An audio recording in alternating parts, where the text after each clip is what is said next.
Hey, who would you talk to? What's going on? It is me, Mike Lepre King, Mike L. This is Legit Fantasy Football, brought to you by LegitPodcast.com. It is October 1st, 2023, which is for the math geeks. 2 1s equals 2. 3 times 2 is 6. No. 3 minus 2 is 1, and then 2 times 1 is 2, so I can get 2s on each side. I had to do that. I know it makes no sense. Joining me, first off, let me just give a shout out. A very happy birthday to, I guess he'd be Dad, just Dad. Brother Ray and I's father passed away in 2007. This would have been his, geez, Louise. 58 and 23 is he 81st, 81st. Jesus, 81st birthday. Also, a very happy birthday to gentleman Dave Evans. Happens to share the same birthday with me. I share the same birthday with Ray Corsini's dad who passed away. Odd. Speaking of odd, the comedian, Captain Picard. What's up, Shawn? Hey, what's up? The Scott Steiner of math, Mr. King Lepre. Yeah, I battle that. Like I've done it my whole life. Like I look at the numbers on one side of the year, like the month and day, and I try to do math, but not just adding, just to kind of do it like flip it, flop it. You know what I mean? Does it make any sense? No, it probably doesn't. But I don't care. No, I got a scientific calculator to play Doom on. That's about it. There you go. You know what? What makes the calculator scientific? Like what keys are added to make it jump from a calculator to scientific calculator? Because I know there are certain buttons, right? Does it spell boobs or boobies? That's the difference. Boobless. Oh, boobless. That's what makes it scientific. That was the dumbest by far calculated trick. Boobless. Because I never even heard the word used. Boobless. Okay. So Matt M1, he is our wild card, and he is not going to make it, I believe. Also, Brother Ray, the king of the tell you at 8:30 that he can't be there for 11 because he had a trip planned to go to like a state up in New England. You know what I mean? It's like, did he just remember this morning? Is that what it was? Are we not forever on his mind? It hurts a little, Shawn. It hurts. You were always on my mind. That's that. Depending who sings that, that's a good song. If that makes sense. You know, in the right hands, that's a keeper. So Shawn, first game that's already been going off. It's at halftime. Still, I believe it's maybe coming out at halftime. The Jaguars against the Falcons. Now, the only way, and the Falcons are in the red zone apparently in the third quarter. They scored, actually. It's a touchdown. Hopefully it went to Kyle Pitts for my son's sake, but let's see. Who just scored for Atlanta? Let's find out now.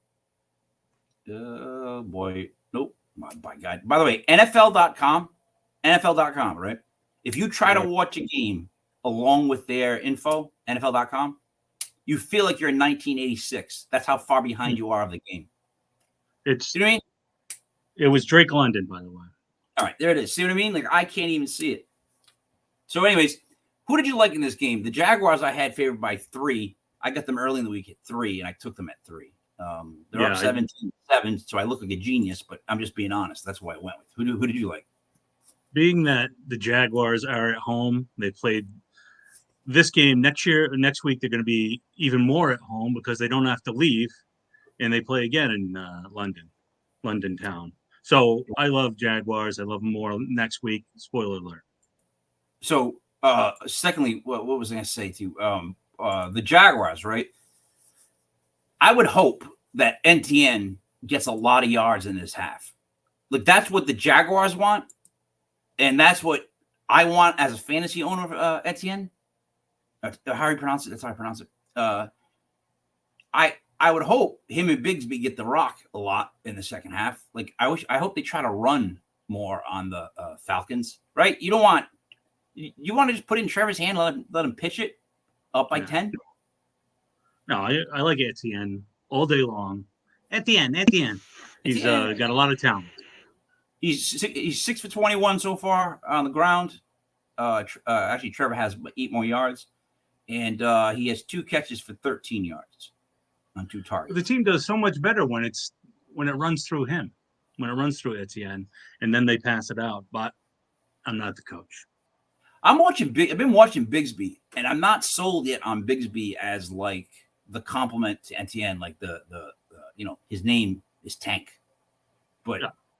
I don't know if it's quite a tank yet in the NFL. What do you think? I mean, I'm not.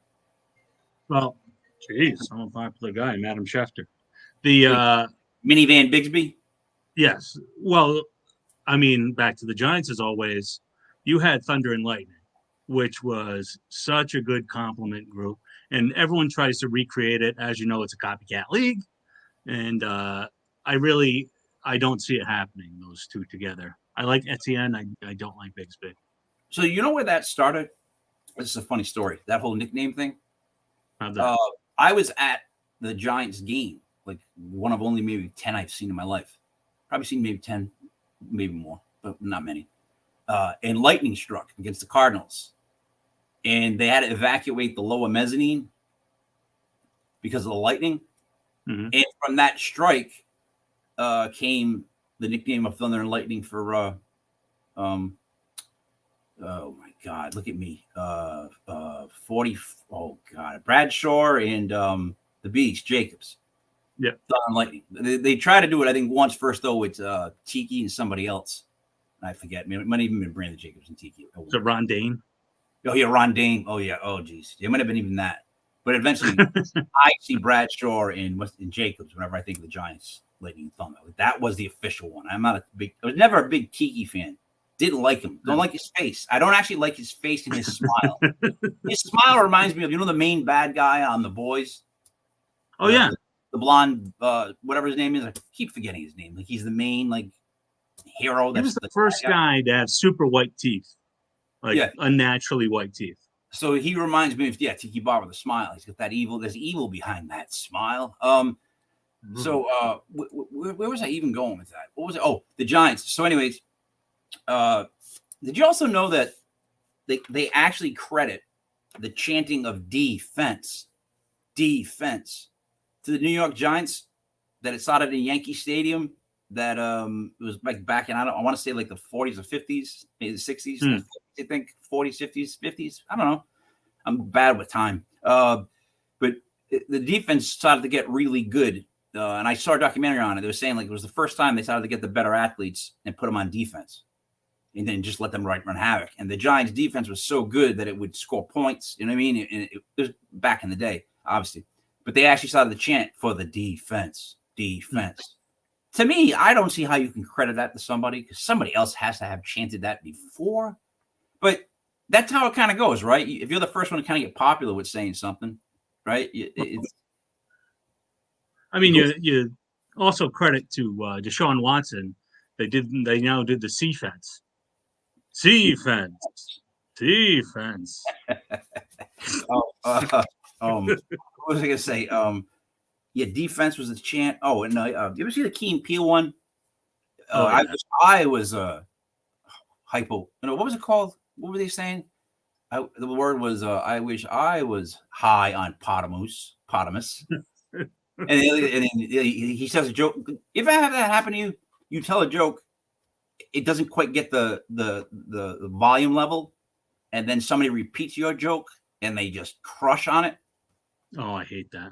But you hate Absolutely. it? But that actually happens. People don't believe that happens. They didn't think that skit Key and Peele doing about like some guy that's just full of himself.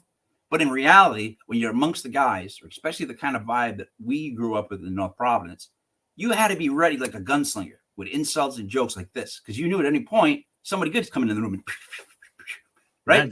And no offense taken, boom, we'd go. I'm being serious. It's like the people always ask me like podcasting, how do you like keep talking or stay in an argument? I've been arguing my whole life. Everybody around here, that's what we used to do, is make fun of each other and argue.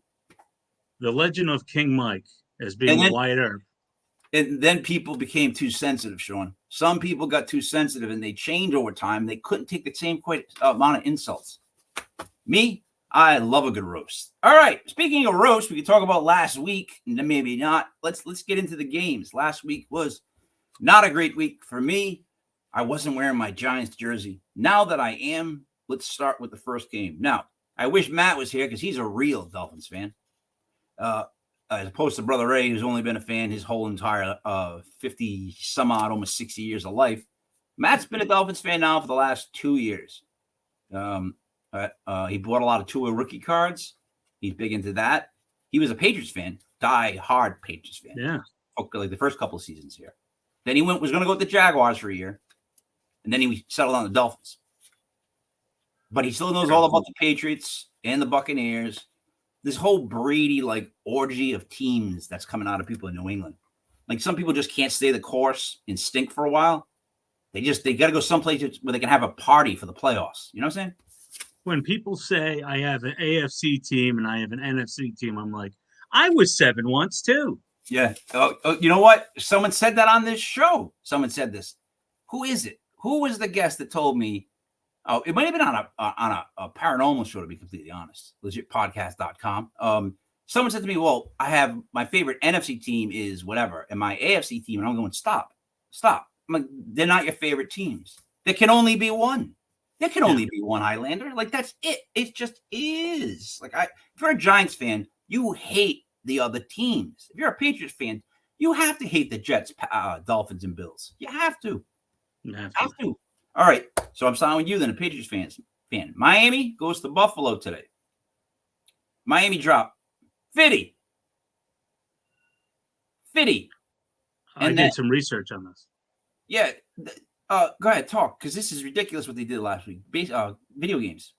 In the Super Bowl era of NFL teams, any team that has won by 30 or more the next week has won one time.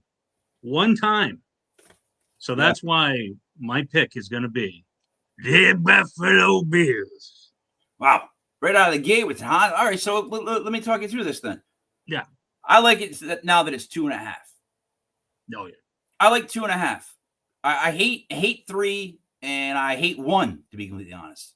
Like, because mathematically, there's a lot of 1s and 3s in the spread difference. Just because it's based on 7s and 3s. Anyways, Buffalo is playing pretty good, I think. Like they're doing what Buffalo does and what Cincinnati does. They're getting it all together in the beginning of the year. They're still winning by just still getting everything going. Like, because I'm telling you, man, training camp is nothing anymore. Nobody runs together. Nobody gets hit. So it's like week 1 through 4 is literally like the preseason. They're all trying to figure out how the team's going to work, where everybody stands.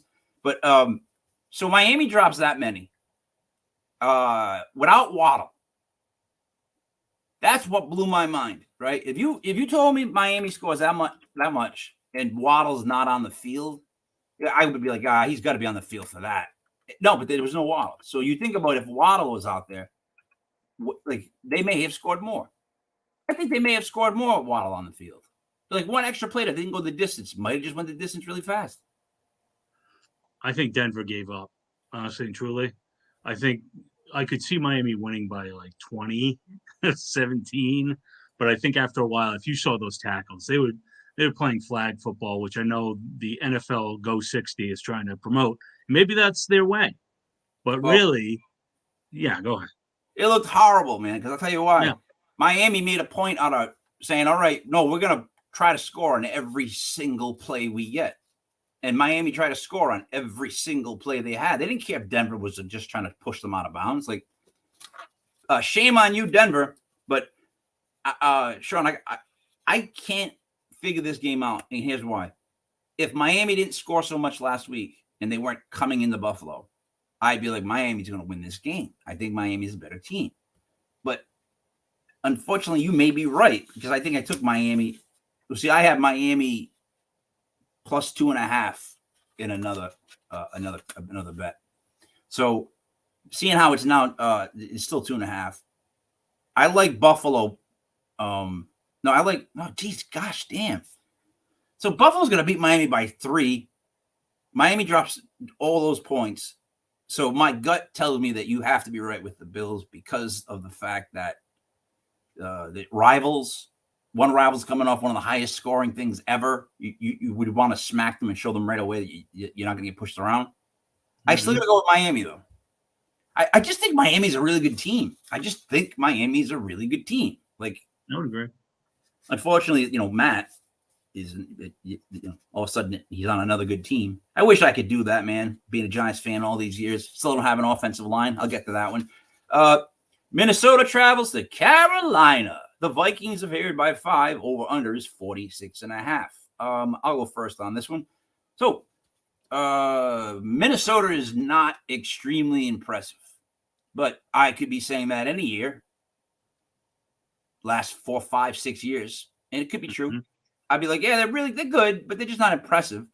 Whereas you got to like Carolina's young quarterback. You got to like the spark for some reason that's going on in Carolina. Like, I just like what's going on in Carolina. And the spread is 5. So I'm taking Carolina plus the 5. I just don't see Minnesota beating them by a full touchdown. Like, maybe a field goal they beat them by, What are your thoughts? Yeah, I mean, if you put it at 5, that would mean because of the home, you would make it 8. And with that, I mean, people think a lot about Minnesota, but aside from Jefferson, they really haven't been showing up this year. I mean, they have so much talent, and I'm going to take Carolina also.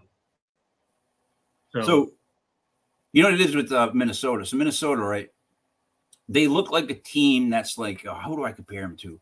Like, a team that's always going to make like the NBA playoffs, but they're not going to go far. Like the Hawks. Every time the Atlanta Hawks would sneak in with the 8th seed or whatever, you knew they weren't going anywhere. Like, they're not going to win anything with that team, even though it was fun to watch. It's just, whatever. Same thing kind of with the Vikings. Just not blown away by the Vikings, right? And I like Carolina plus 5. I think that's great. Right there, I think that's a great pick because they may win the game. Who knows? It's gonna be darn close. So all right, we both go Carolina. Shawn, let's go over to Chicago. So now look, Denver, who just got beat and got made fun of, right, in front of everyone, gets to go to Chicago and play Justin Fields, and they're favored by 3. What do you think of this game? Well, after Claypool had his meltdown last week, it seems like someone from Chicago every week is going to have a meltdown, and that's what this show should be about. We should be picking the person that's going to have the meltdown. Chicago meltdowns. Yeah, why not? And what? Actually, if you're watching this show right now, they can hit the like and subscribe button, and in the comment section, tell us who next week from the Bears is going to freak out and go on the TV and just say, I don't like the Bears much at all. Gotta be Cole Kmet right now. Might be next. So who do you got? I got actually Denver this week. I don't, even though they got blown out, I think this week, if they don't show that they have any balls, then they might as well drop into the under league like they do in soccer and get out of here. I mean, their coach says that they were one of the worst coaching jobs of all time, that he lets a 70 burger go up against him. So that's how I feel, and that's why I'm going with Denver. So Denver gets beat on TV by 50 and eventually by 70. But my whole point was, once it hit 50, that's embarrassing. Plum drops a 5-0 on you. It's embarrassing. You should be embarrassed for like weeks. But what do you do when you're an embarrassed team? You go out the next week. They're all professionals. They all want to prove a point. And who do they get to play? The Bears. The Bears are dysfunctional. So maybe you said of the Broncos, though. But I think this week, the egos of Russ and everybody else has to win. They have to win big. They're going to win by like 14 points. They have to. They have to beat the Bears soundly. They have to show up on national TV this week. So, yeah, I'm going with you with the Broncos. I think that's another easy pick, to be completely honest. That's right. Carolina and Denver I really like for some reason. All right. Can I say one more thing? Yeah, go ahead. We'll move on. So Denver, if you think about it last week, they could have scored 50, right? And still lost by 3 scores. Yep. You imagine? No. 2 games added up. Yeah. Really, it does. It sounds like 70 points is like, that's why I just call it 50, because I really think anything after 50 points is just, God damn, that's a video game score. You should be embarrassed. Baltimore goes to Cleveland. Right now, it's a pick. Let's see. I had it at, I stayed away from that game, didn't I? Yeah. I didn't remember I had at the beginning of the week. So I don't understand why this is a pick. Why is Baltimore not favored by 1 or 2? What's going on with Baltimore that they're not favored by 1 or 2? Well, the line changed a couple hours ago just because Watson's not playing anymore. It's going to be the rookie, I can't remember his name, is going to be starting for Cleveland. So I think Baltimore, though, they have a ton of players out right now. Yeah, it's 1.5 right now, Shawn. It changed from 10:30 to now, from a pick game to 1.5. Yeah. So I'm going with my I'm going with the Ravens. Yeah. Caw-caw! You know what? See, this is one where we might get tricked by Vegas, to be honest, because I'm going with you on that. And I'll even tell you why. So Baltimore's a pick game with this team, right? The starting quarterback comes out, and it only goes to 1.5. Really? Like the Shawn Watson drop down to the rookie is not worth more than like -3. Like only -1.5. I'm gonna bet that right now, to be completely honest. It sounds weird. It sounds like they're tricking us. Like the quarterback only made that much of a change. That's pretty cool. Yeah, I like Baltimore. Cleveland is, you know what?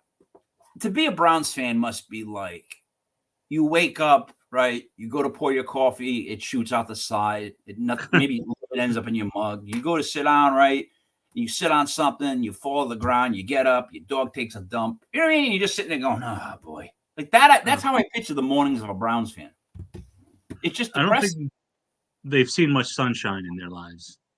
No, you live in Cleveland, right? And you got the Browns. The Browns. For the record, the Browns. The team is called the Browns, right? Their helmet's the only helmet in the NFL that's completely bare. It's just an orange helmet. They picked orange. What are these worse, though? The Browns uniforms, the fact that the Bengals just try to copy them completely. They eventually put the stripes in, but we all remember, if we're old enough, when it said Bengals on just one side of the helmet. Oh, that's great. I love the worst jerseys. That's kind of why the creamsicle Buccaneers is so good, just because it's so good.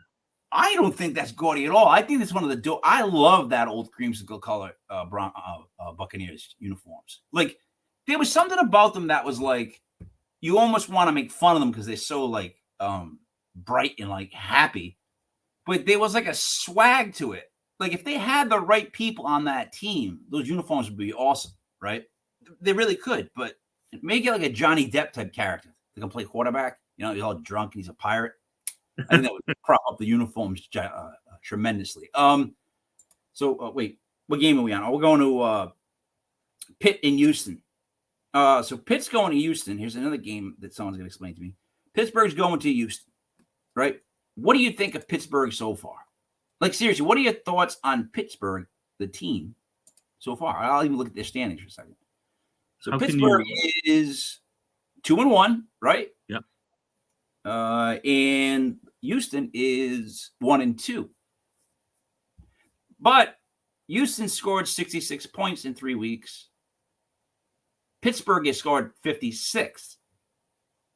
They've both given up 70 and 73 points. So the Steelers for the year are 2-1. They have scored 56 points but given up 70. Houston scored 66 but given up 73. Why is Pittsburgh going to Houston favored by 3? That I don't get. Pittsburgh easily could be 0-3 right now. Pittsburgh, I thought they were going to be much better than they are. They can't find consistent wide receiver help. It's big old, what you would think would be a cripple fight, I think is going to be actually a very entertaining game today, because Houston, very, very underrated. I like the way Houston plays football. But there's that part of me that says these are the games Pittsburgh does win. Mm-hmm. You know what I mean? If they're going to eat up some garbage games, and not calling Houston garbage, but they're another mid-pack type team, beating them always props up Pittsburgh to have better numbers than the team actually is. Like, they're not a 2-1 team to me right now. And the fact that they could beat Houston this week and be 3-1, we're all talking about the Steelers being 3-1, and I just think they stink. I'm stuck on this one because of the point spread.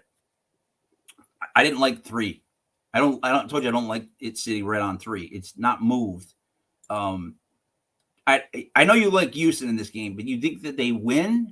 Because that's the only way that I see the points being close. Like either Pittsburgh wins like a boring 17-10, 21-10 game, or it's one of these like 24-21s at the end of the game. This is your old salt and pepper game where you push it. But it's not. I think it's just. I don't think. I don't know. I could see it being 21-24. I could see so many different ways. I'm going 21-20 and going with Houston. I think Pittsburgh wins, but I don't think it's going to be by much. So see, here I go taking a team that I don't even like, but I like the point spread the way it is. I'm going to go with Pittsburgh -3. If Pittsburgh wins, it'll be by more than 3. Like you know what I mean? It'll be like 7. It's going to be like a 7-point spread. If Houston wins, it's going to be like 3. I'm close to that. Oh, maybe they both Pittsburgh out. I doubt it, but like I'm going to go with Pittsburgh. I'm going to split on you with that. All right. Rams, Colts. Right now, it's still a pick game. The Rams and Colts. Now, I look at the Rams and I think, oh, the Rams should be good. But the Rams should be good, though, right? Right? And the Colts, though, however, are 2-1, and they look good. Like, the Colts look good. Does that make any sense to you? Like, what do you think? Yeah, I mean, if you have Anthony Richardson on your Dynasty League team, you're the happiest person on earth because that kid looks like he's magic. And he was beating the crap last week.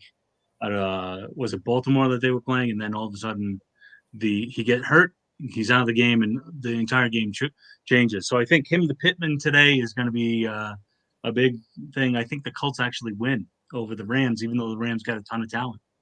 So I got to agree. I like the Colts today to win outright. But I'm not sold on Anthony Richardson at all. And I'll tell you exactly why. We just said it. Anybody who comes into the league, a la, what was the guy that played for Washington? What's the kid who came in? RG3? Oh, yeah. So that he's like, to me, he is like the perfect example of when people start hyping up a quarterback who can run electrically and throw. Because they come in the league, and the first thing they do is they go to their feet. And they're bigger guys, but they take unnecessary hits. They don't slide. They don't get down, right? And anybody who plays that position who just starts running is going to eventually get hit really hard by somebody coming from the sides. And I don't like running quarterbacks that just do that right off the bat, and especially ones that get hurt. If he starts to get hurt on my fantasy team, I don't want that. I don't want to have to worry about this kid every year. Is he going to get hurt? Like, that's what I didn't like. Like, he needs to run and get down more. I know people don't want to hear that, but I don't want to see him take like head-on shots. He shouldn't be lowering his shoulder all the time. It's the NFL, you know what I mean? You're going to get your bell rung. And he did. And he got hit because he made such a move that he even landed on his head and it bounced. Yeah. You can't be a QB, right, drafted the way he was drafted, and allow yourself to be in a position where you're up in the air floating and your head's going to bounce off the ground. Like, you just tuck it in, roll. Jeez. I got to go with the Colts. Tampa goes to New Orleans. So, New Orleans is favored by 3.5. I don't like either team, right? But New Orleans is 2-1, and Tampa is 2-1. Now, New Orleans has scored 53 points this season. Tampa has scored 58 points this season, right? But then the defenses, Saints have only given up 50. Bucks have given up 59. Those are two really good defenses and average offenses at best. So, with the Bucks and the Saints, is Alvin Kamara back or no? This week, yep. All right. So the Saints are now favored by 4. Maybe they heard me. It was 3.5. All right, now it's 4. I like the Saints. I really like the Saints in this because I think it ends up being an ugly game. And a lot of people say, well, if it's going to be an ugly game, like when you take it under 4, something's around 2 or 3. But no, again, this is one of those situations where I think if the Saints win, it's a touchdown. And if they don't, they don't. But they'll win by 4. So I'm going to go with New Orleans. I think it's an ugly game. I think it's going to be 2017, and I'm taking Tampa Bay. I think that defense is really underrated for Tampa Bay. They're both good. Even though you would think that that the offense would be the one that's carrying them, but it's really not. It's the defense, believe it or not, that are coming up big during the special moments. They're not great during. No. Anyway, it is. So yeah, I'm taking Tampa Bay. It's breaking news. Baker Mayfield still stinks. You know what I mean? Breaking news. He's on a new team, brand new start. Okay. I don't like him. Don't like him. Another guy I don't like his decision making. There's some people, man, that when dude, I hate to be an old guy watching a pro football game and see a young quarterback and know he's rattled in his head. Like when they don't know where to go. Like who did it last week? He threw so many interceptions. I forget who it was, just flinging them. I forget who the kid was, but you could tell his head got rocked, and he was just it was all coming too fast for him. And they just start throwing those balls up. You know the ones that just go up in the air, and you're like, there's always like one receiver or two receivers in the same spot, and a bunch of defensive backs. Like it's like, why would you even throw that ball? That's just like giving it up. You're punting. So let's go over to Washington goes to Philly really quick as the NFC. Oh, wait a minute. I'm sorry. I am taking the Saints. So we split on that. Washington goes to Philly, right? Now, as the NFC East whisperer, I know a lot about this game. First off, two of the worst organizations ever. I have so many bad stories about both organizations and what they've done illegally, legally, just their crowd, the people, the name change, all the junk that goes into these two teams. The Eagles can't even settle on a green. Mm-hmm. They can never even figure out what green they are. They're always a different green. So I don't like that team, Shawn. Don't ever listen to me. If you ever meet the Eagles or the Commanders, don't trust them. Philly's favored by 9, right? Philly didn't look that great last week. I didn't think. And they're playing a home divisional team in the Commies. And it's 9. I got to take the Commies. They're going to stay within 6 or 7. They know the Eagles well. They know what to do. And then here's the thing. Imagine if Jalen Hurts wasn't playing behind the best offensive line in the NFL every year. What's going to happen when they retire on this kid? And he's got pressure finally coming up the middle, coming up on the sides. Like, sometimes the pockets he gets, dude, I am so jealous. It's like 1 Mississippi, 2 Mississippi, 3 Mississippi, 4, holy shit, 5 Mississippi, and then he throws. With Daniel Jones, I get 1 Mississippi, 2, shoot, what just happened? You know what I mean? I got to go with Philly. I mean, Washington. I'll never go with Philly. Well, it's funny you said don't trust Philly or Washington players. One time, I was coming around the corner, got punched in the stomach. It was Reggie White. Said, oops, thought you somebody else. And they just walked away. Yep. He just walked away. Dude, let me listen. Remember that Heineke kid? Oh, yeah. Yeah, he must have sent me about 100 emails. Like he wanted to see if I needed more capital for my business. And I don't even have a business. Yeah. You know what I mean? I get those a lot. I get loan offers for my business. And it's like, I don't have a business. Someday I'm going to take them up on the offer, though, Shawn, and I'm gonna get us a big bouncy house. Who do you like? Wouldn't that be awesome? Like an adult bouncy house. And when I say adult, I don't mean sexual. That's the problem with using that word now. I just mean where there's like a basketball hoop that we can bounce and dunk. You know what I mean? Like that kind of stuff. I think where you can bounce and jump into an end zone, try to catch a pass and fall and stuff. Like I would make it more like an athletic bouncy house. Well, I like to wear a choker when I go into my adult bouncy house, but that's me. Hey, I like teach his own. Yeah. That's I what like push pops. I like it all. That's what I learned in my to each his own. They're swimming, you're swimming, just keep going in the river. Who do you like, Washington or Philly? Well, I remember last year, Washington was an 11-point underdog to Philly, and they won. I'm going with the same kind of logic, going with Washington. Yeah. You are the whisperer. divisional teams games like this, especially the NFC East, like could Philly blow out the Commies? Yeah, it could be a blowout. It could be a complete blowout, right? Because the teams are totally the talent level is like over here. But could it be made to be an ugly game? Yeah, the Commies can do that. They'll make it ugly for the Eagles. All right, last 1 o'clock game is the Cincinnati Bengals travel to Tennessee. Cincy is favored by 2. Mm-hmm. Who do you like in that game, Shawn? Well, a friend of mine told me Tennessee, but I don't like Tennessee because I mean, I used to think the world of Vrabel, but the way he ended last year and the way he's really coaching this year, it's not really showing me anything. He has the players there, but they're gonna end up winning like 6 games. So, and Cincinnati hasn't shown me anything. Don't get me wrong, but I think this week they're gonna run it. They're gonna have a little bit of defense, and that's gonna be enough to win by 3. So, Tennessee seems like they have Derrick Henry, but he's holding back the other kid. I always mispronounce the kid's name, so I'm not gonna try it. That's a weird situation where all the talent you have is in those 2 running backs, right? As far as I'm concerned, like I'm not a Tannehill guy. Never been.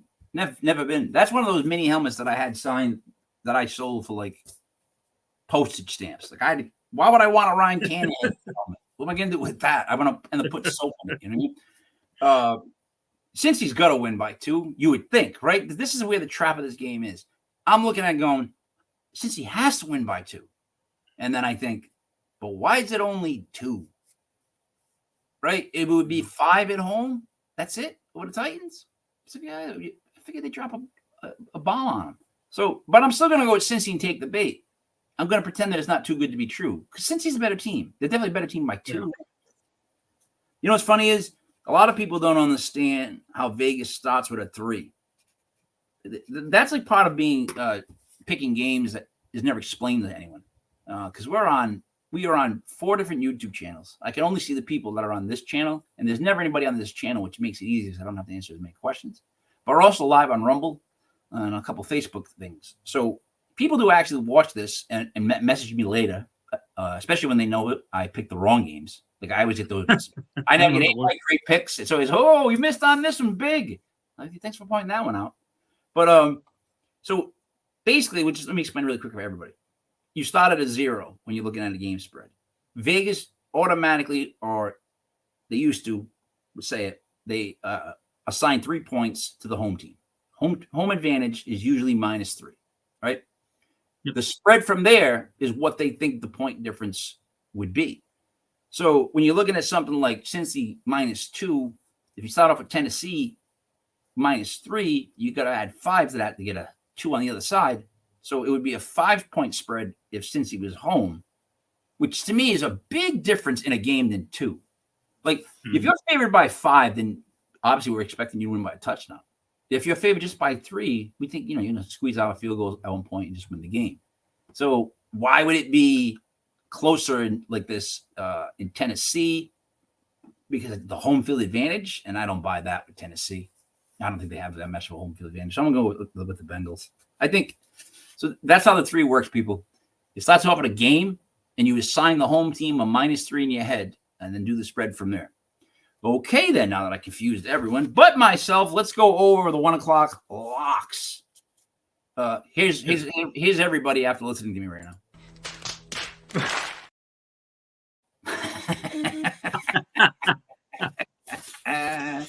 I use that all the time now. Whenever someone says something I just can't quite believe, I just cue that video.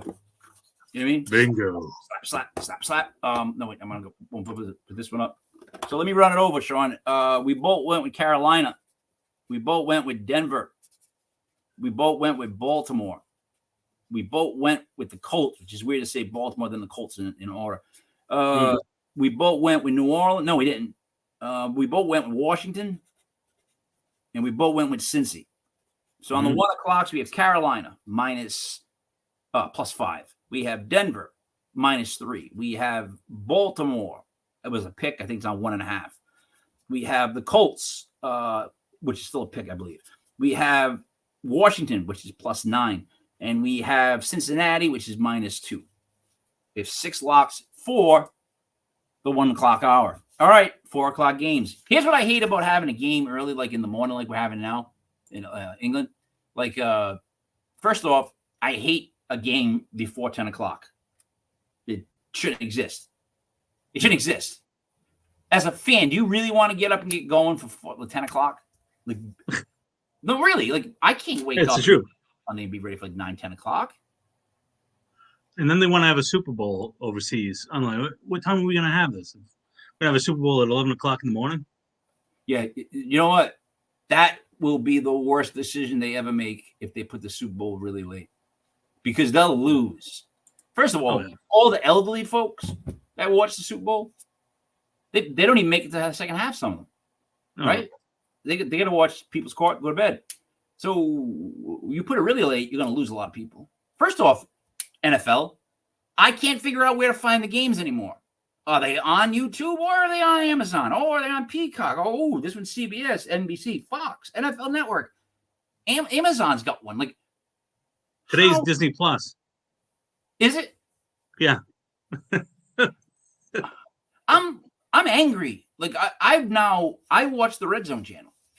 I'll be honest. I just put the Red Zone channel on and I'll watch that because I'd rather see that when my team's not playing, Giants aren't on until tomorrow. I just want to watch football for bets and for fantasy reasons. Like you know what I mean? I just want to see who scores, what's going on. I don't care about the actual games, so I don't click on a game. But they do this, and that we only end up with 3 4 o'clock games. And I feel like they do that on purpose so that when you want to do a 3-team parlay, you have to pick all 3 games. You can't skip a game on this because you don't like it. There's a lot of games sometimes I don't like, especially at the 4 o'clock hour for some reason. I don't like the way the spread is. I don't like the game at all. But I got to pick it now because you're only giving me 3. That's my complaint to the NFL, and I'm done. But you know what I mean? Like, don't you like 4 o'clock games? Like where there's an option right there? No, they only give you 3. All right, the 4 o'clock games. The Raiders travel the Chargers. 2 teams that just keep changing their city, it seems. Chargers are favored by 7 over said Raiders. What is the deal with the Raiders, I guess? What is up with the Raiders? What can anyone tell me? What the Raiders are 1-2, but they've only scored 45 points this year. They've given up 77. All right. Only scored 45 points. And let's see, what do the Chargers have for points? The Chargers have 86 points, but have given up 87. So right there shows you that the Raiders can't score. The Chargers can score a lot, and they don't care if the other team scores with them. So me personally, I think the Chargers get out early, and they just win by like more than 7. I know that's a real hard spread for people to swallow, but like there's a reason that it's 7 because they're going to win by more than 7. Like the Raiders stink. Like they're not going to be able to keep up with the Chargers offensively. They're not going to be able to match them. There's too many weapons. And what's his face? The wide receiver for the Raiders. Is it Adams? Adams? Dude, what's he going to do next about his team? Like he's like, they don't. He basically said they had no heart. They haven't put it together yet. It's like, dude does not want to play there. Just trade him to the Giants for like a year, and we'll see what happens. Just get him out of there. But I'm going with the Chargers -7. Who do you like? There's those coaches out there that can only be coordinators. That the North Turner Award. Yeah, exactly. And Josh McDaniel might have that award renamed for him. Because Chandler Jones lost everything because of him. For some reason, he pushed him over the edge. I don't know what it is. I work in the mental health field. I hope he gets the help he needs. But now it's happening with Adams. And Adams is saying the same thing about him. What is he doing to this team? So, you know what, though? Let's talk about him for a second. Let's talk about Josh for just 1 second. Yeah. Does Josh just go someplace and think, I can run this place exactly like the place I just left?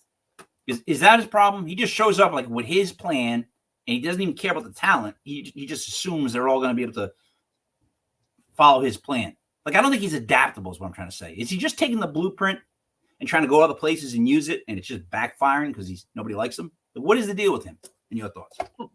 Well, look at how many Patriots he brought over when he can't, and he thought he'd just replicate the culture. It's not that easy. It's not. It is so not. Like, when Belichick left the Giants and went to Cleveland, it was rough. They were not good. No, everyone forgets that time. But then when he got to New England, I mean, he was a legitimate defensive genius and a genius in cheating, all kinds of ways. He's a great. No, he you know, I don't even fault him for some of the cheating because he got through loopholes. He was always ahead of loopholes. Like, oh, I can do this though. But it is what it is. Anyways, I don't like Josh McDaniels myself. What do you think of the spread though? The Chargers by 7. I like the Chargers just because I think Oakland. I didn't think it at the beginning of the year, but now I think they're going to be top 5 draft picks. And it's so early in the season to say that, yet it's true. The only person I have faith in is Jacoby Myers right now because he's running all kinds of routes and he's catching everything. But Chargers, I think, beat them because the offense for the Raiders isn't as good as they think it is. Wow. If you only knew what was going on here. I just thought, oh, my God. I just started the Keurig, and I missed it by that much. So I had coffee just go all over. I'm putting cardboard construction paper down to dry it up because that's what adults do.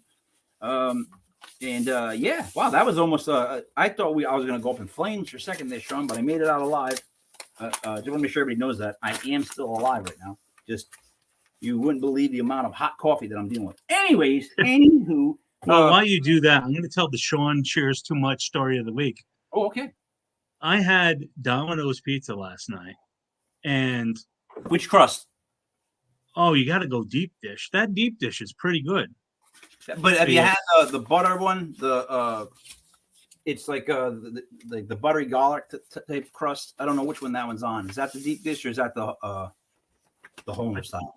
I think it is the deep dish. Because Stu one day said to me, out of nowhere, "Oh, the crust on that Domino's." I'm like, what? And then he gave me a whole story about how if you just get that certain one, it's got the lemony, peppery type, whatever it is. And I'm like, all right. And I tried the one he said, and he was right about how good it was as far as like the crust. But I know it wasn't one of my favorite pizzas. It wasn't a thin crust, but I don't know what it was. Anyways, keep going about Domino's. All right. So Domino's, luckily they're not a sponsor because I turned into a Keurig machine last night, and I was up 3 times last night. Wow. And the stream was strong. Wow.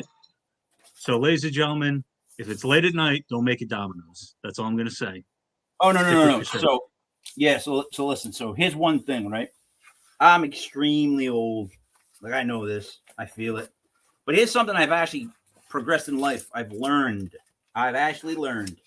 I have to treat myself and my stomach like a gremlin.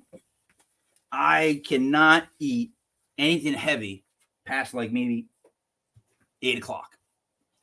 You got to just shut it down. I want it. I want to eat pizza that late. But if it gets to that late, I actually pass on it because I know there might be a chance that I'm going to have the midnight runs. And nothing breaks up a good night's sleep. Not that anybody wants to know this, but anyways, nothing breaks up a good night's sleep. Like the feeling like, oh, I might have to go. You never quite get rested. You never quite fall into a deep sleep because in your subconscious, you're thinking, what if I got to go? I hate thinking I have to go. I'd rather just have to go and go. It's the sitting there going, am I going to wake up in an hour and have to go? This is not good. God damn you, Domino's. And yeah, that one fart that you're unsure what it's going to be. Oh, it's terrible. Last night it was like Bo Jackson from Tecmo Bowl was running in my stomach last night. Oh Christ!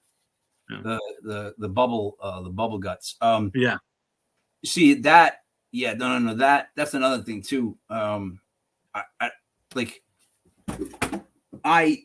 since like 2020, right? I went from 200 to like I'm about $175. I do push-ups every day, And I didn't realize that push-ups work my stomach because I'm not that right? So my stomach is flat, which is a great accomplishment for someone my age. However, if I eat something like that, especially if I add like a Coke, it goes brrr. It just blows up. I don't want to say what it looks like, but we know it just looks wrong. And I'm like, it just blows up. Like I have a bubble gut now. Like not at this moment, but if I went to go eat pizza and I had like a soda, definite bubble gut. So like you also got to plan when you eat Domino's. So let's round this up. You shouldn't eat Domino's after say 8:00 every night. You should go for the golden crust pizza. However, the deep dish is delicious.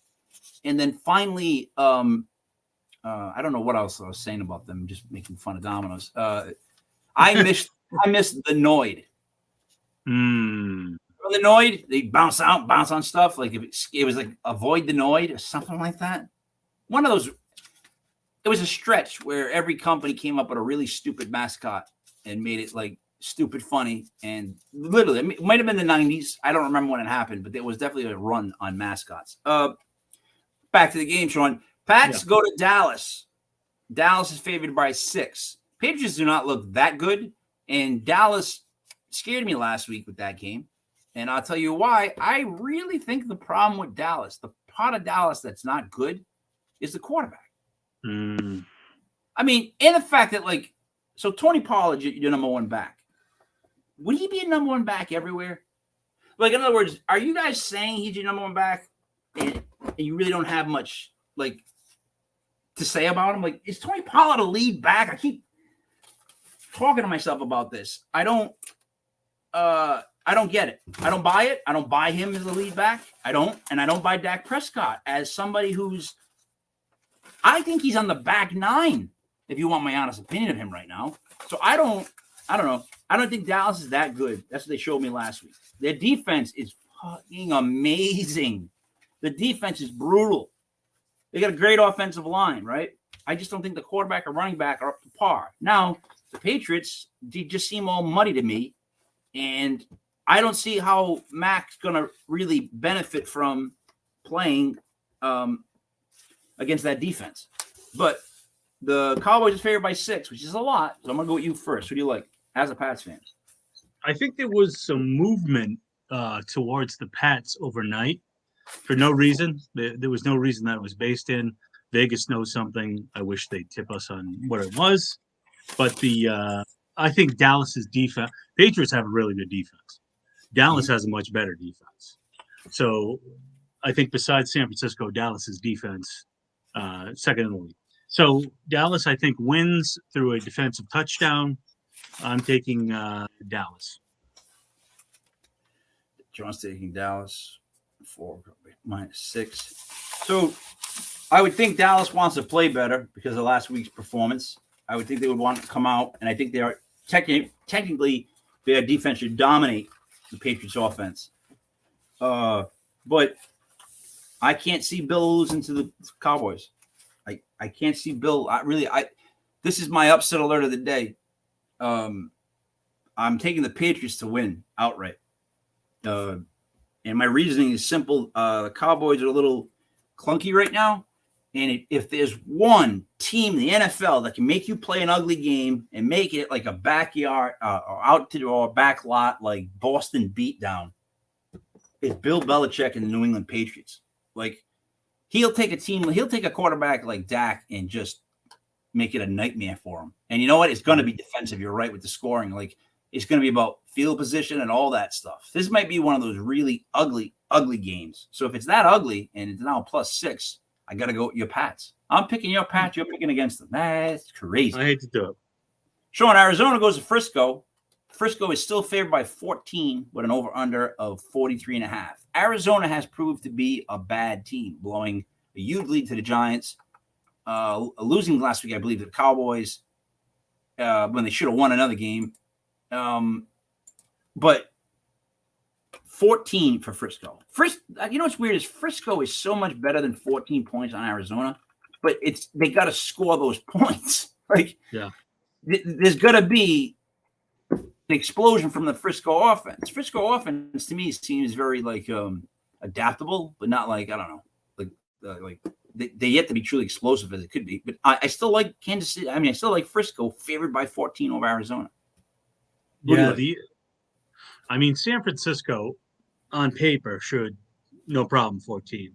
But Arizona, I think they're stupid enough where they always find a way to fall within that spread. And 14 is a lot of points. And my gut, which is rather big, tells me Arizona is going to lose by 13. See? So So I'm see, doing me and you Arizona. already split on 2 of the 3 games at 4. Yes. There's only one more game. Yeah. No, it was just the Raiders and Chargers we agreed on, right? The Chargers -7. Correct. All right. So to the locks, you can add the Chargers. All right, Shawn, we're going to do tonight's game. Kansas City goes to the Jets. Boy. You know what the Jets are? Every time you think they're going to be good, tragedy and stuff like this hits them. And they have a quarterback who I swear to God looks like he's going to have a nervous anxiety break at any minute. It just seems like everybody must be hanging on this poor kid. Like, he does not look comfortable. The Jets team is just ugly, and they beat you up on defense. So can Kansas City win by 8? Yes, they can. I think Jets just can't score points. Yep. Their defense is really good, but when you can't score points in this league, how are you going to win? And Mahomes has shown, even against the best defenses, all of a sudden he sends a backwards rifle around the corner pass, and all of a sudden he's scoring with Kelsey, even though everyone knows the ball's going to Kelsey. Yep. Plus, you have the Taylor Swift talk that everybody wants to make this into the new Princess Diana story. So I'm sticking with the Kansas City Chiefs. Got to go with the Chiefs. So how many points would it take for you to go with the Jets? If KC was favored by, say, 11. That would make me think about it, yes. But still, like, you'd consider it. Like, 3 points up, you'd still be considering Kansas City. In other words, 14 points. If KC was favored by 14, would you be shocked by that spread? I wouldn't. I would not. Nope. So, with that said, I mean, like, they're going to win by 8 just because the Jets will probably score like 10. Maybe they get a defensive touchdown. Even if they score 17, the Chiefs still score 28. Like, it's going to be one of those games. Even if the Jets somehow manage to score 17 points, Chiefs will have 28. It'll be just more than 8. I don't follow baseball, but I noticed the Marlins made it to the playoffs. And I was like, the Marlins made it to the playoffs. Marlins have made it twice in the last 10 years. Jets have not made it to the playoffs in the last 10 years. It's like you think about these teams that have terrible names out there, and they're lapping the Jets. Yeah. It's not even fun. It's like watching Stephen Hawking in a boxing match against Mike Tyson. It's just who's watching it? Who cares? That's you're talking fun right there. You used the wrong comparison. Because I would have watched that. I would have watched that. But no. So here's the thing. I feel for Jets fans, right? Here's my problem with Jets fans. I always feel bad for them because I'm a Giants fan, I catch the drift of their stink, like, and their problems, and they've been horrible for years. And then when they start to get good, the problem with Jets fans is they start yakking, right? They start calling it Jet Life Stadium. They start saying like really obnoxious things. The Jets don't know how to handle being good, so they start to become good, and it's like the NFL gods just go, you know what? You didn't learn your lesson. You didn't learn humility, and they slap them down, and they like, dude. Being a Jets fan is like mush from Bronx Tale. It's like you just rip up your ticket before you go in. You know what I mean? Yeah. I'm going with the Chiefs. So we're going to add the Chargers and Chiefs to the locks. Final game, Shawn. I'm going to lead with this one. It's the Seahawks traveling to the Giants. Seahawks are favored by 1 on Monday night. So let me just explain the Giants and how this game is going to go down. The Giants on defense have Azeez Ojulari back. The difference he's going to make is so profound. Like, I keep saying this over and over and over again. He's just not healthy. But when he is healthy, he's the only guy that can get to the quarterback.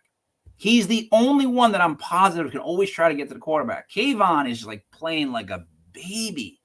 He's not hustling. He doesn't come off the ball fast. And then he sits on the bench and he sulks. because of what he's doing, not the team, how the team's doing. He's paying attention to just himself. I'm already worried about that kid, right? But Azeez Ojulari is an incredible pass rusher. So I think that changes the Giants' defense against Seattle. I think it does. Seattle's line's beat up. There's 3 guys in there that are backups. Now, on offense, here I am hoping we get Andrew Thomas back at left tackle because he's a big guy. There's a hamstring injury. It's been a couple weeks. You should be good enough to back up and push. But no. So I asked this question of you, Shawn. Last week, they had no Andrew Thomas. So they took Josh Azudu, drafted a year or 2 ago from North Carolina, as a guard. And they moved him to left tackle. He proceeded to get destroyed. Here's my question. You drafted Andrew Thomas with a high pick. You also drafted Evan Neal out of college with a high pick, and he was playing left tackle. Now he's playing right tackle, and he's having struggles. Andrew Thomas goes out. Don't you move the best possible tackle from right to left and put Azudu at the right? Why would they not make that switch? Like, I've been wondering about this for like days. It's been like a week maybe. What's going on with the Giants? What's going on with Evan Neal that they don't want to put him from right tackle to left to replace Andrew Thomas? Is it like a mental thing, like a ego thing? Like, why won't they just move the best tackle on the field and put him at left and then put the kid that just came in at right tackle, which is generally an easier place to play? I'm confused. Tell me why they wouldn't do that. Your Giants make no sense to me when it comes to offensive line. I remember a couple years ago they signed Matt Light to a huge contract, and it was like, do you guys know who you're getting? You're getting a decent player, but you're not getting a all-pro tackle. Now with Neal, talking about Glowinski. What's that? You mean it's Glowinski because they got Glowinski and I'm gonna forget his name, Brett Bredesen. And well, who's the one you got from the Patriots a couple years ago? Wasn't it Light? Matt Light? He may have been there for a minute, dude. We've had a bunch of guards come in that they're supposed to be like veteran guards that just solidify the line, and they just never do. Yeah. That's their biggest mystery for me is the Giants. It's always going to be offensive line. I don't get it. They have a perfect running setup right now with receivers that can block, with a tight end that can block, with a team that it's much easier to run block than it is to pass block. And yet they're horrible on both. And I don't. Quarterback's pressured on 47% of his dropbacks. Yeah. How is that possible? Like, that's not an offensive line. You can't call yourself a line if you're giving up half the time you let people get in on them. Like, my point is, we've talked about this, though, Giants fans and the team, for like 10 years, a decade of the line. From Eli Manning's last few years, all the way through Daniel. There's been no line to speak of. And we keep trying to figure out what we're doing. We draft these tackles. If you draft a left tackle and make him play right tackle, why would you not put him at left tackle when your main left tackle's not in the game? Isn't that the most important spot on the line? Isn't that where you want the best player available? You don't want a Zudu who came out. He's like as young as Neal, and he's playing guard. You're going to, hey, by the way, now you're left tackle. Oh, we know, because you know the left side calls, you're a left guard, we can move you to left tackle. No, you can't. Left tackle has to be a certain type of person. He's got to be big, fast, get out of his stance. Zudu's a heavier guy that's built to be a guard. He's meant to go forward and push and make moves. Him dropping back, oh no, it was brutal. So, but here's my thing. I still think we beat Seattle. I think the Giants is just better than Seattle. Here's the thing. And plus our defense is going to make it miserable on Seattle. And I think that they don't have a great pass rush, Seattle. They don't have a great pass rush. That helps us. If they give Daniel any time at all, we're going to be golden. And Barkley's proven the point that he's not worth that big of a contract because he's injured again this year. How you going to give somebody $14-15 million a year when they're not going to play all the games? It just doesn't make sense. I know he's got a hamstring issue. He doesn't want to push himself. But it's just like, I mean, hey, Kirk Cameron agrees. If Kirk Cameron agrees, that's a bad path to be on. Anyways, I'm going to go with the Giants. I just think they can't lose this game. And if they do lose this game and drop to 1-3 before the Bills and Dolphins, I would fire sale. I'm not even lying to you. I would get rid of Adoree Jackson, try to trade him. I would try to trade Barkley. I would try to trade Xavier McKinney just because all the contracts are up. I would literally try to move Leonard Williams Please get me someone to take that contract off our hands. He's supposed to pay to be this menace on the line, and he's like the fourth person mentioned every time we talk about the line. Like, it's just like, come on, dude. So I say get rid of all those. Paris Campbell, get rid of him. Just Sterling Shepard, please get rid of him. Let's just, like, if they're going to lose to Seattle on Monday night, I'm telling you, on Tuesday, I'm going to have a list of people I want gone. And if I had any power, man, I'd trade all of them, because you go 1-3 and you play the Dolphins and Bills. You're not going to even split those games. You're going to end up 1-5. You know what I mean? Just stop the dismantling now. Like give into it. Trade those old offensive linemen. Just get rid of them. But I still think they win. Like, I think we're that close. No, I mean, serious. I think they beat the Seahawks because that's what they do. I think the Giants beat the Seahawks, right? Go 2-2, and then I have to pray for a split. And I can see us beating Buffalo more than I can see us beating Miami. That's my case with them. The speed of Miami is terrifying for the Giants. Buffalo is not as fast, so we can play ugly with them. But again, they have to win this game, Shawn. If they don't win this game, this is like a must-win in week 4 for the New York Football Giants. You don't win this, you're 1-3, you're out. I think they win by. Of course, they're going to win. They're at home Monday night. Daniel Jones is horrendous in primetime. He's like horrendous in primetime. He's got like one of the world's worst records. I'm still going with the Giants on Monday night because, like I'm telling you, if they lose, drop to 1-3, forget it. It's all over. Yeah. It's all over. They, easy scheduled on the stretch, but right now, you got to beat the Seahawks. You got to beat the Seahawks. What do you like? If the Giants defense can step up, definitely like the Giants. They're always been solid on Monday nights, no matter how bad the team has been. Always solid. Aziz will make a difference, but I'll listen to you. However, the Seattle, you think about it, Geno hasn't been good. Lockett hasn't been good. Walker has been average at best, and yet their offense is still chugging along. Now, Geno's not good. Geno is not good. I'm sorry, man. I end up yelling that out loud a lot, but he's not good. All right. I don't think he's good. I think he's serviceable. However, I think Lockett has a great matchup this week, and I think Lockett goes crazy, and I think that's what wins Seattle the game. I'm taking Seattle. Oh, all right. I'm gonna take the upset on that one. So let's review the locks as we wrap this up. So for total locks, we're gonna go with our 1:00 games, which were Carolina +5, Denver -3, Baltimore in a pick, the Colts in a pick, Cincinnati -2, the Chargers -7, and then the Chiefs -8. So how many did I just read off there, Shawn? How many was it I just read off? 1, 2, 3, 4, 7, 5, 6, because I forgot Washington, 6, 7. We have 8 total. 8 total. Oh, wow. So there's Cincinnati -2, Washington +9, the Colts at a pick, Baltimore at a pick, Denver -3, Carolina +5, and then the Chargers -7, and the Chiefs on Monday night getting -8. Yeah, there's a lot. Right. So please get your bets in. As far as any fantasy last minute updates, without Brother Ray, I'm not prepared to make that comment. I'm not exactly sure who's going to have a big day fantasy wise. That's usually his part of it. But as far as any teasers / prop bets today, do you have any in your head that you looked at? I like, I forget what it was for Baltimore for Lamar Jackson for rushing, but I wanted to take that all day. Besides that, I think surprisingly, Pats versus Dallas is going to be under.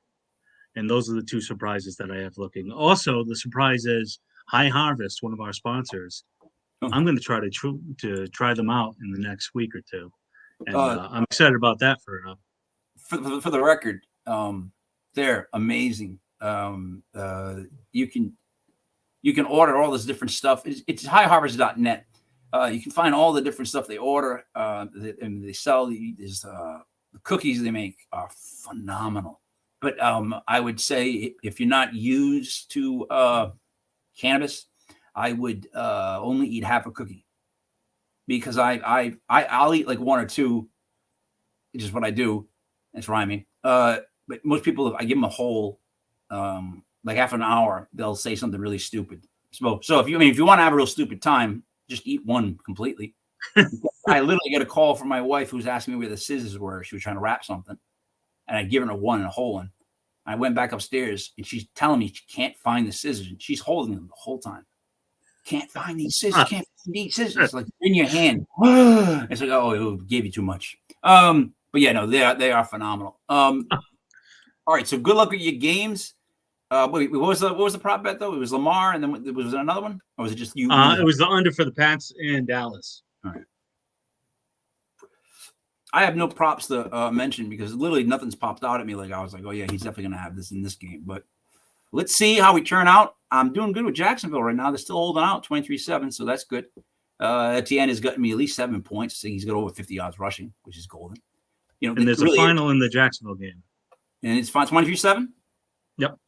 There it is. So I'm technically 1-0. I know I didn't get a chance to say it on the show, but I get the bet stuff to prove it. Shawn, enjoy the day.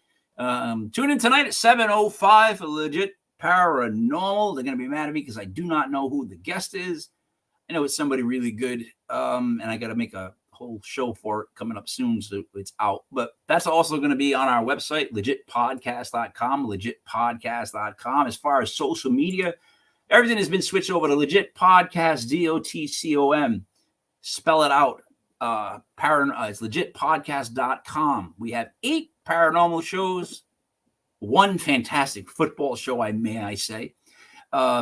And everything streams live on legitpodcast.com. We have 3 YouTube channels. It's a couple Facebook channels, a new Facebook page. And if you want to reach us on any of the social medias, even TikTok, apparently, it's Legit Podcast, DOTCOM. Spell it out. Shawn, have a good day.